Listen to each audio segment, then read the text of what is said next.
Bonjour, je suis ravi de vous retrouver pour ce nouveau journal. Nous sommes le lundi 15 mai. Voici les titres de cette édition. Le Vendée Globe 2016-2017 est désormais officiellement terminé. La 8e édition s'est refermée ce week-end par une grande fête au Sables d'Olonne. 50 000 personnes étaient rassemblées pour applaudir une dernière fois les 29 skippers qui étaient au départ de la course le 6 novembre dernier. Cap désormais sur 2020. Favoriser l'autonomie des personnes handicapées, c'est le but affiché d'Un pour tous, tous pour un. Un concours national de cuisine qui réunit chaque année des participants de toute la France. Vous le verrez, il n'y a pas que le goût qui est noté, l'esprit d'équipe en cuisine est aussi récompensé. Et puis à l'occasion des Journées nationales de l'orgue, nous dresserons le portrait de Louis-Marie Lardic. Il est organiste, lauréat du Conservatoire de Paris. Nous l'avons retrouvé à l'église Saint-Nicolas des Sables d'Olonne. Reportage à la fin de cette édition. Mais d'abord, avant de développer tous ces titres, un mot de politique. La France, un nouveau Premier ministre. Le président de la République, Emmanuel Macron, a décidé de nommer Édouard Philippe à Matignon. Âgé de 46 ans, le député maire du Havre est un élu Les Républicains. Il avait fait campagne pendant la primaire de la droite pour Alain Juppé. Il a pris ses fonctions ce lundi après-midi vers 16h après une passation de pouvoir avec Bernard Cazeneuve. Édouard Philippe est désormais chargé de former un gouvernement. Les noms des ministres devraient être dévoilés ce mardi. Je vous le disais dans les titres, le 8e Vendée Globe est donc désormais officiellement terminé. 2 mois après l'arrivée du dernier concurrent, Sébastien Dostremo, les 29 skippers de cette édition 2016-2017 étaient réunis une dernière fois ce samedi au Sables d'Olonne pour une cérémonie de clôture. Auparavant, comme le veut la tradition, Armel Lecléache a inauguré sur le remblai une plaque en bronze avec les empreintes de ses mains. Le Breton est le 6e marin à le faire. Il rejoint ainsi sur le Walk of Fame Sablé Alain Gauthier, Vincent Rioux ou encore François Gabard. Le skipper de Banque Populaire s'est vu ensuite remettre son trophée de vainqueur. C'était lors d'une cérémonie organisée aux Atlantes que vous avez pu vivre en direct sur TV Vendée. Outre Armel Lecléache, Éric Bellion a également été distingué. Le skipper de Comme un seul homme a terminé 9e et 1er bisu. Une cérémonie de remise des prix parfois empreinte d'émotion. Désormais, cap sur 2020. Yves Auvinel, le président de la société organisatrice du Vendée Globe, a d'ailleurs dévoilé la date de la prochaine édition. Premièrement, je remercierai les skippers dans un premier temps. Je l'ai déjà fait, mais je le refais. Et je le fais avec tout mon cœur. Je voudrais remercier tous les différents sponsors qui nous accompagnent. Je voudrais remercier tous les gens qui nous ont aidés d'une manière ou d'une autre. Je n'oublie pas les 196 bénévoles de l'association qui œuvrent encore ce soir sur le parcours qui va être fait tout à l'heure. 2020, 9e édition du Vendée Globe, ce sera quand? 2020. Eh bien, je vous annonce que ce sera le dimanche 8 novembre à 13h02. Et après cette cérémonie officielle, une fête s'était organisée sur le remblai des Sables d'Olonne autour du thème du voyage. Plusieurs groupes de musique et des danseurs ont déambulé le long du front de mer.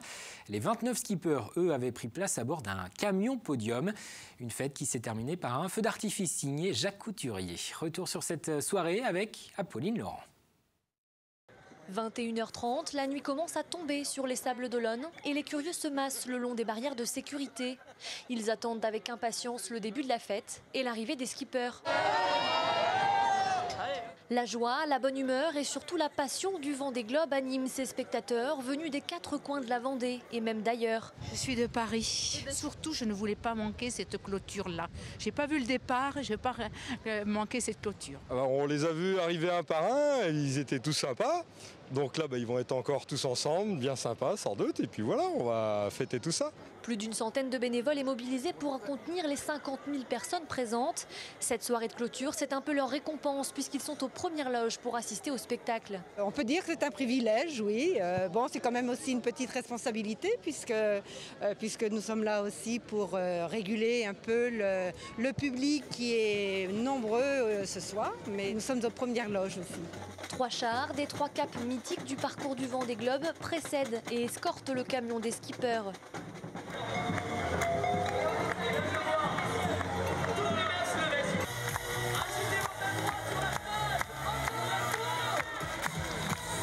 Les Les 29 navigateurs, les yeux brillants, dansent et savourent chaque seconde de cette communion avec le public.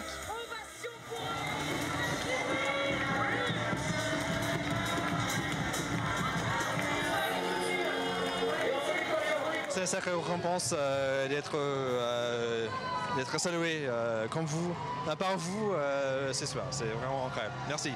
C'est vrai que c'est très symbolique en fait. On remonte à 29, on est des 29 à partir et c'est exactement comme le chenal. Ouais. Bon, alors non, c'est pas exactement pareil, mais ça reconnecte avec les émotions moi que j'ai vécues sur le chenal. Quoi. Des grosses ambiances, un peu Coupe du Monde 98 pour ceux qui ont connu. Voilà, sur les Champs-Élysées, sauf que les Champs-Élysées ils étaient au Sable d'Olonne, donc c'était vraiment super. Voilà, la communion avec le public, on sent que c'est vraiment la fête, il n'y a pas de pression, on n'est plus dans l'ambiance du départ, l'émotion du départ, voilà, ça clôture cette belle aventure, cette belle édition.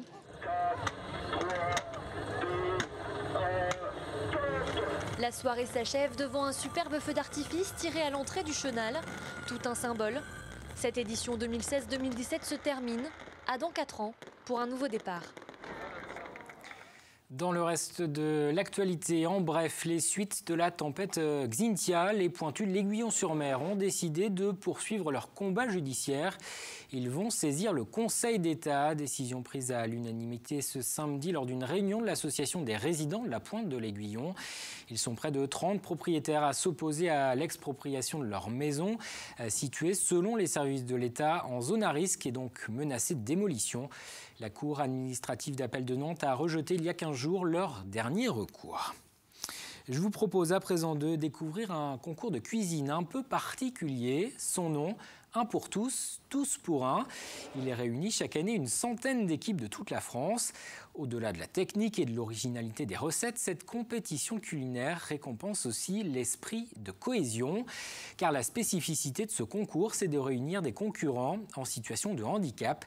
La compétition a été imaginée pour favoriser leur autonomie. Alix Lanos s'est glissé dans les coulisses. Super, Roxane. C'est bien, continue. Voilà, comme tout à l'heure.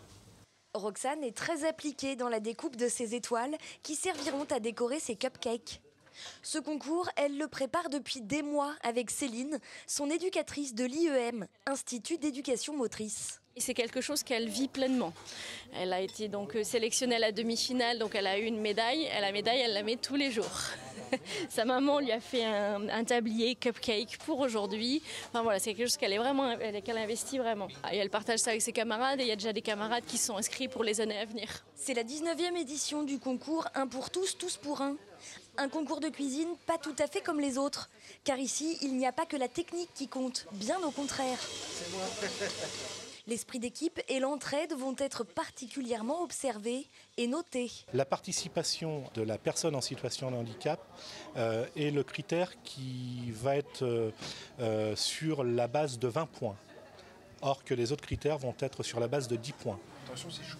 Quand le concours s'est créé en 1997, l'idée de départ était de favoriser l'autonomie des personnes en situation de handicap. Et en la matière, Sylvie est un véritable exemple pour son équipe. Elle recule devant rien, quoi.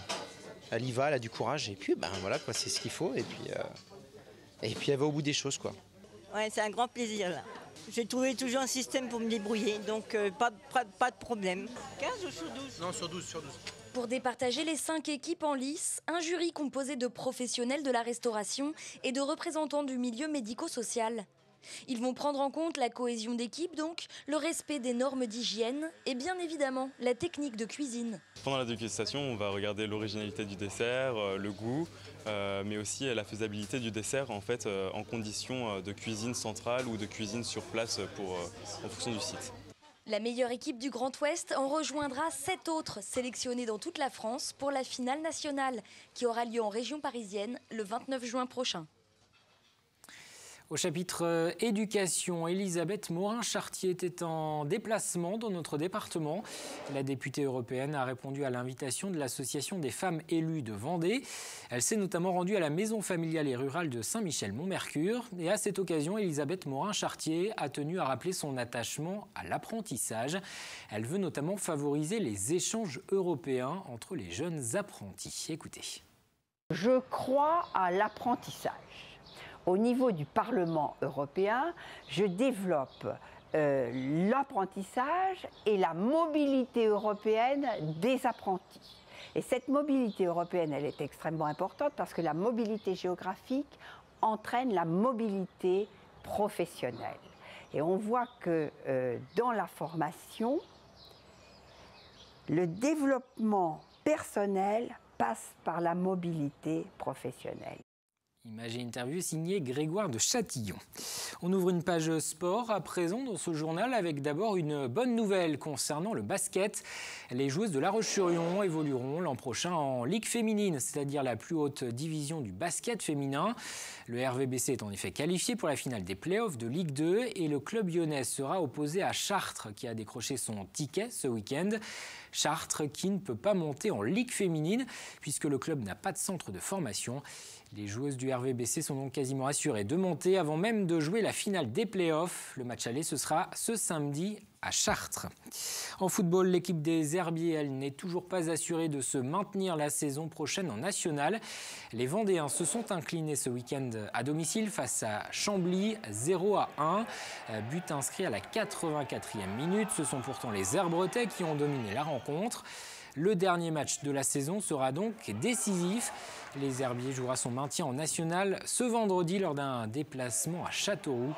Écoutez l'entraîneur Frédéric Reculot. C'est la déception ce soir qui prime parce que laisser passer des points comme ceux de ce soir, c'est inadmissible. Donc je ne vais pas dire que je suis en colère après les joueurs parce que je pense qu'ils ont tout donné et on peut s'en vouloir qu'à nous-mêmes. Mais c'est vrai qu'à l'arrivée, on va être obligé de jouer notre maintien sur la dernière journée, ce qu'on ne pensait pas il y a 4-5 journées en arrière. Mais comme quoi rien n'est jamais acquis dans le sport. Et là, on est devant le fait accompli. C'est maintenant de nous remobiliser, de faire ce dernier match et donner le dernier coup de rein parce qu'il va falloir être très costaud à Châteauroux, quoi. Et puis encore un mot de sport avec la première édition du Vendée Glisse Event qui avait lieu ce week-end. Au programme notamment une course de stand-up paddle entre l'Île-Dieu et Saint-Jean-de-Mont, soit 22 km à effectuer à la force des bras et en équilibre sur une longue planche. Il y avait une vingtaine de concurrents au départ, dont le skipper du Vendée Globe, Morgan Lagravière. L'épreuve a été remportée par Titouan Puyot, vice-champion du monde de paddle longue distance. Vous ne le savez peut-être pas, mais ce week-end se tenaient les Journées nationales de l'orgue. Elles sont célébrées chaque année le deuxième dimanche du mois de mai. L'occasion de nous intéresser à cet instrument intimement lié à l'histoire et au patrimoine religieux. 10 000 orgues sont aujourd'hui en activité en France, essentiellement dans les cathédrales et les églises. Des instruments qui continuent de se faire entendre grâce à des musiciens comme Louis-Marie Lardic. Cet organiste vendéen est lauréat du Conservatoire de Paris. Cyril Guillet a retrouvé au Sable d'Olonne, aux commandes de l'orgue de l'église Saint-Nicolas.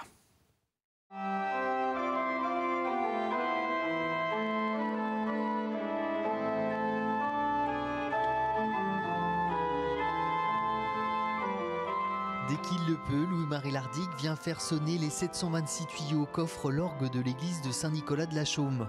Fabriqué en 2006 par le facteur François Delumeau, cet instrument a été harmonisé dans l'esthétique d'un orgue baroque allemand. Moi j'aime beaucoup cet instrument vraiment et je trouve qu'il a beaucoup de caractère. Et c'est rare pour les orgues qui sont construits, les orgues, si on peut dire classiques, baroques, qui sont construits actuellement.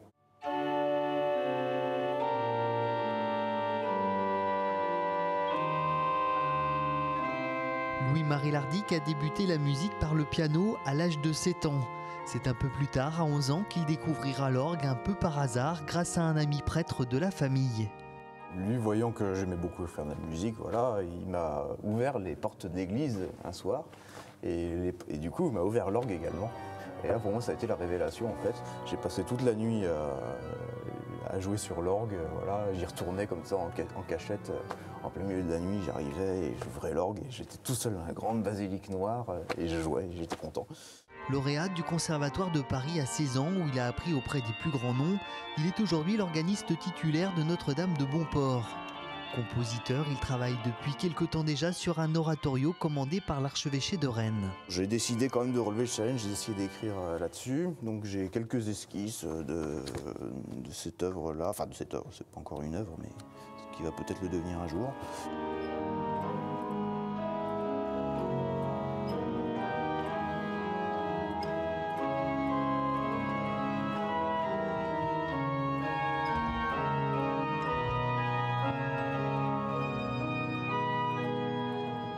a un peu l'impression d'être un chef d'orchestre sur un orgue en fait. Voilà. On a l'impression de forger quelque chose qui ne se limite pas à un seul instrument. Voilà. D'ailleurs, il y a des orgues qui ont jusqu'à 7000 tuyaux, voire plus, donc c'est vraiment un univers en soi. Parallèlement à son travail de compositeur et son poste d'organiste, il passe en ce moment son diplôme pour devenir professeur de musique.